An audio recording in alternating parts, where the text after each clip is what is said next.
कि first attempt और second attempt में क्या सिमिलैरिटीज थी। फर्स्ट अटेम्प्ट के सारे क्वेश्चन हम क्यों करें, कल्टी ट्रेंड्स क्या थे 2020, 21, 22, 23, 24। अगर आपने पहला अटेम्प्ट रिव्यू किया है तो उसके क्या फायदे होने वाले हैं। एग्जाम पैटर्न का मतलब किस तरीके से डिफिकल्टी आती है, किस तरीके से डिस्ट्रीब्यूशन ऑफ द सिलेबस होता है, वो सारी चीज़ें। कि ये भी नहीं कुछ और पूछा गया हो, एक कैपेसिटर के अक्रॉस वोल्टेज यहाँ पर भी पूछा गया है, एक कैपेसिटर के अक्रॉस वोल्टेज यहाँ पर।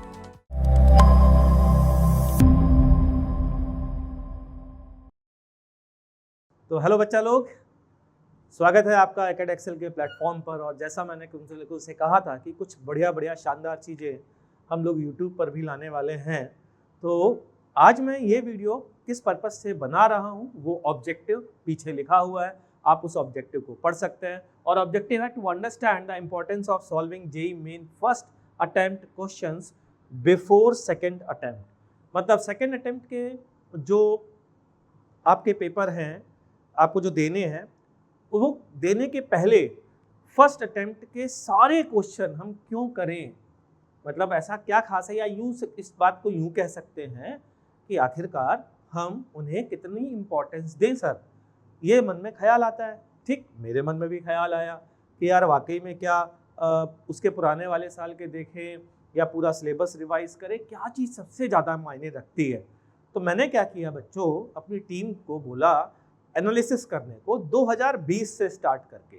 2020 से स्टार्ट करो, मैंने कहा एनालिसिस। क्या एनालिसिस स्टार्ट करो कि फर्स्ट अटेम्प्ट और सेकेंड अटेम्प्ट में क्या सिमिलैरिटीज थी और क्या डिफरेंस था, मुझे ये बताओ। और ये कंक्लूड करो कि क्या वाकई में बच्चे के लिए फर्स्ट अटेम्प्ट के क्वेश्चंस करने का कोई फायदा है या नहीं है। ठीक, तो स्टार्ट करते हैं, एंड तक बने रहिएगा। कारण ये है कि लास्ट में आपको मैं होता क्या है, लोग कहते हैं सर एनालिसिस तो बता दी कि इंपॉर्टेंट है, ये तो बता दिया, अरे कैसे करें, कहाँ सोल्यूशन मिलेंगे। लास्ट में मैं आपको ये भी बताऊंगा कि किस तरीके से मैं आपकी मदद करने वाला हूँ इस प्रॉब्लम को सॉल्व करने में। ठीक, तो स्टार्ट करते हैं एनालिसिस से। एक झलक देखते हैं एनालिसिस की। बहुत पूरी काफ़ी ज़्यादा बड़ी एनालिसिस थी, तो मैंने इसको छोटे छोटे पार्ट्स में उनके कंक्लूजन्स को या आपके सामने पेश कर रहा हूँ, ताकि आपको भी ये समझ में आए कि हम ये बात जो कर रहे हैं वो किस आधार पर कर रहे हैं। ठीक, तो सबसे पहले हम देखते हैं 2020 जनवरी वर्सेस सितंबर, फिजिक्स की बात कर रहा हूं मैं अभी, इस बात का ध्यान रखिएगा। ठीक, first attempt in the January 2020 exam physics was rated moderate to difficult by students with some shifts reporting it as time consuming. मतलब मॉडरेट से डिफिकल्ट के बीच में था, और कुछ शिफ्ट में लोग कह रहे थे कि ये टाइम कंज्यूमिंग था। ये 2020 की फर्स्ट अटेम्प्ट की बात कर रहा हूँ।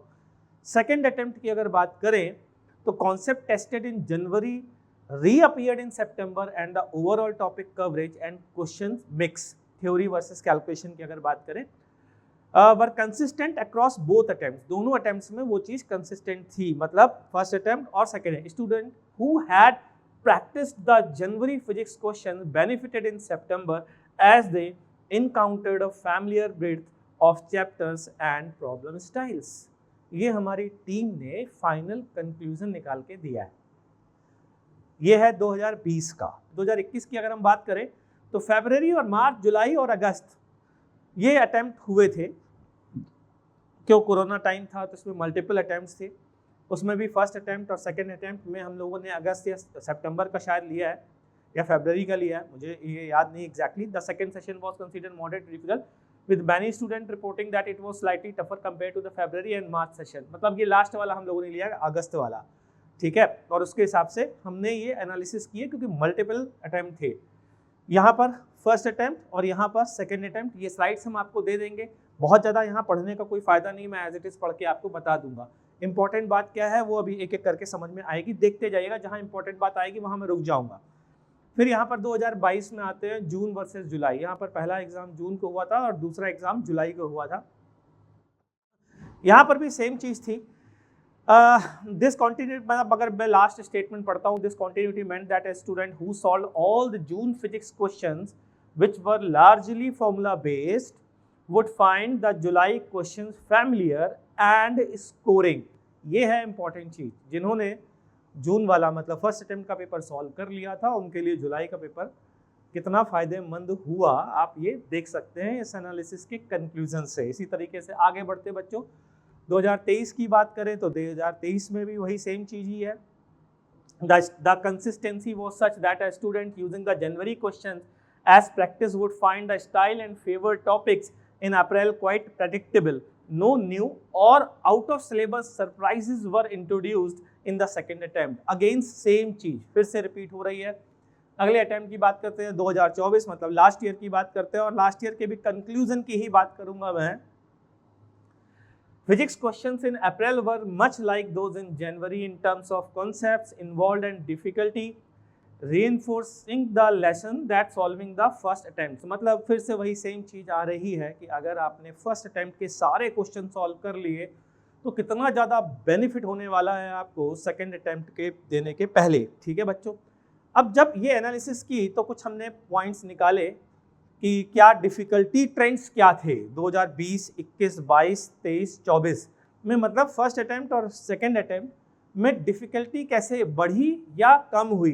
तो हमने एक आश्चर्यजनक बात पाई, और ये खुशखबरी है आप सबके लिए कि 20 से लेकर 24 तक हमेशा डिफ़िकल्टी या तो सेम रही है या फिर और इजी हुआ है पेपर। आप देख सकते हैं in 2020 the physics difficulty was on par और slightly easier in the second attempt, मतलब ये ईजियर साइड था।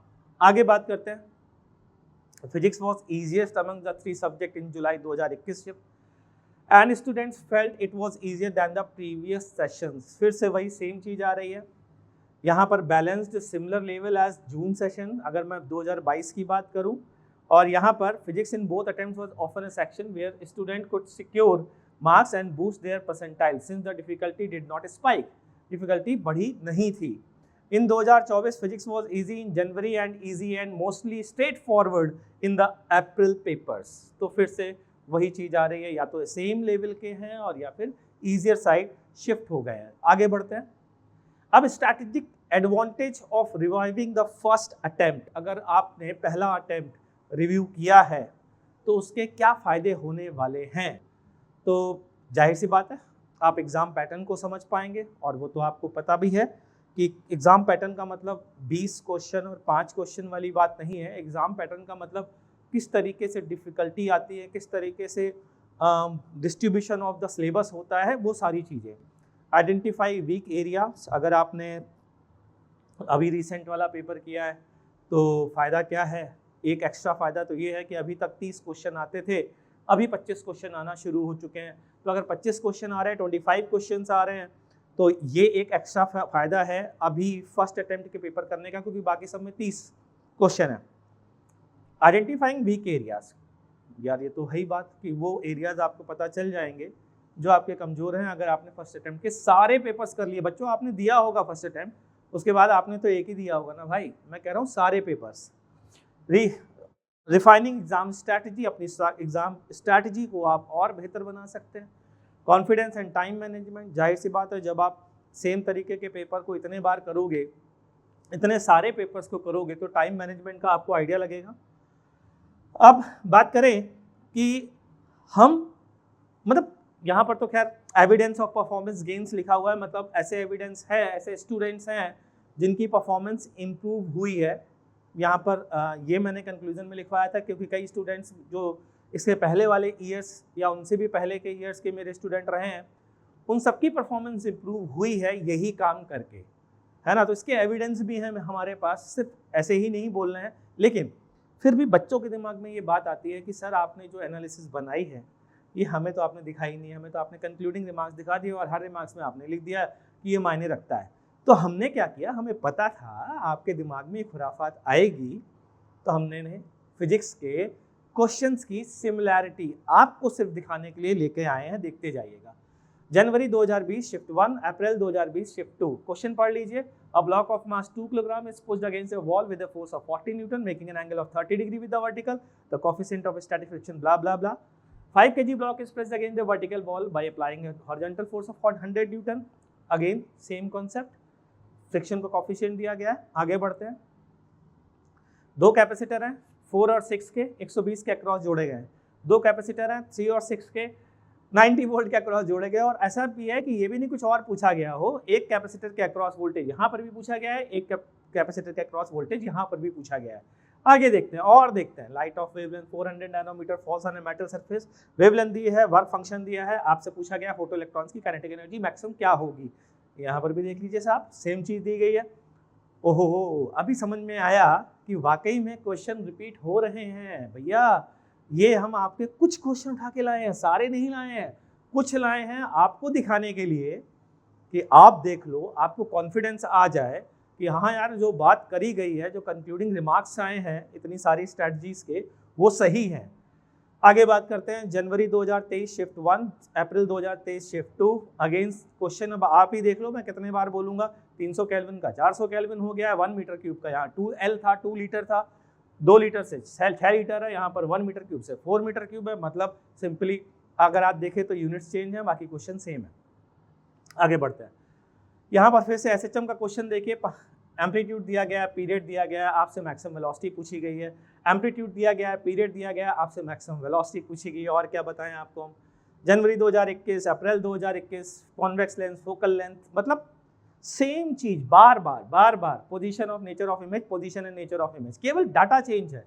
आप देखते देखते थक जाएंगे और मैं भी थक जाऊंगा। ये तब है जब मैंने सारे क्वेश्चन यहाँ पर नहीं डलवाए। मैंने कहा था एक बच्चों को आइडिया देने के लिए कुछ क्वेश्चंस यहाँ डाल दीजिएगा कि उनको पता चल जाए कि कितनी ज्यादा सिमिलैरिटी है। सिमिलैरिटी देखिए। अगला, कार्नोट इंजन 500 केल्विन से लेकर 300 केल्विन के बीच में काम कर रहा है, 600 जूल हीट एब्जॉर्ब कर रहा है। बॉगडन बताइए।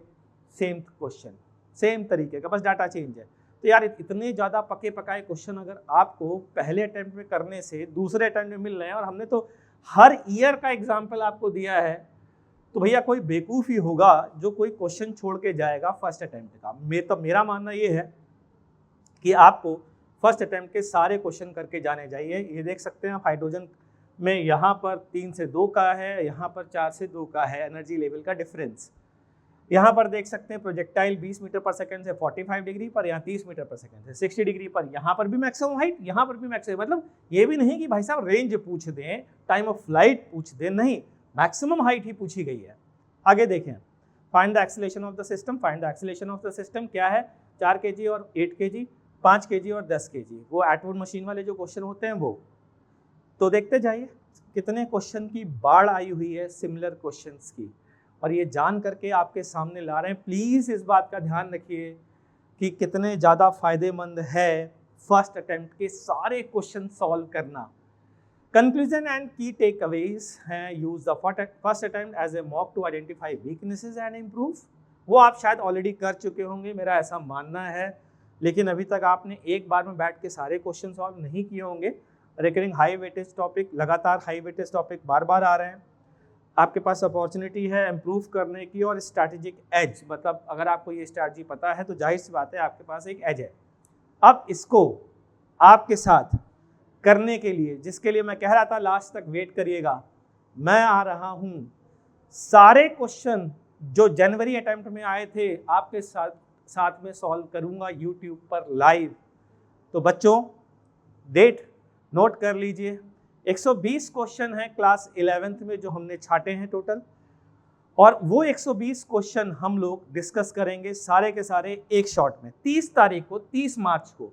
तो एकेड एक्सेल चैनल को सब्सक्राइब कर लीजिए फटाफट, और बेल आइकन को प्रेस कर लीजिए ताकि आपसे ये चीज़ मिस किसी भी हाल में ना हो। ठीक है जी। आगे आप कहेंगे आपने साहब 11th कर लिया और 12th कौन करेगा? तो नेक्स्ट है, आगे है JEE Main class 12th question, JEE Main 2025 महामैराथन। 128 क्वेश्चन 12th में है, कुछ क्वेश्चंस मिसिंग थे, तो टोटल क्वेश्चन नहीं उतना 250 ना हो करके शायद 248 रह पाए। अब आपके साथ मैं बैठूंगा 30 मार्च को, 31 मार्च को, 30 मार्च को 11th और 31 मार्च को, 31 मार्च को 12th। डेट नोट कर लीजिएगा प्लीज़। हालांकि इन लाइव का लिंक जल्दी ही शेयर कर दिया जाएगा, तो आप उस पर जा करके नोटिफिकेशन वाले बटन को प्रेस कर सकते हैं। तो बच्चों मैं आपके साथ बैठ करके पूरे के पूरे क्वेश्चन, फर्स्ट अटेम्प्ट के फिजिक्स के सारे क्वेश्चन डिस्कस करूंगा, और सिर्फ डिस्कस नहीं करूंगा, ऐसी भी बातें करेंगे हम लोग जैसे कि किसी क्वेश्चन को देख करके क्या वेरिएशन पूछा जा सकता है सेकेंड अटेम्प्ट में, ये बातें भी आपको बताऊंगा। तो सिर्फ क्वेश्चन डिस्कशन नहीं होगा बल्कि एनालिसिस ऑफ द क्वेश्चंस भी होगी। तो बच्चों ये है आज के लिए, और ये आपके लिए एक कोट है जो बना के रखा था। तो ये इंपॉर्टेंट चीज़ है जो आपके साथ डिस्कस करनी थी। तैयार हो जाइए, 30 और 31 को हम लोग मिल रहे हैं, सारे फर्स्ट अटेम्प्ट के सारे क्वेश्चन हम डिस्कस करने वाले हैं। थैंक यू बच्चों।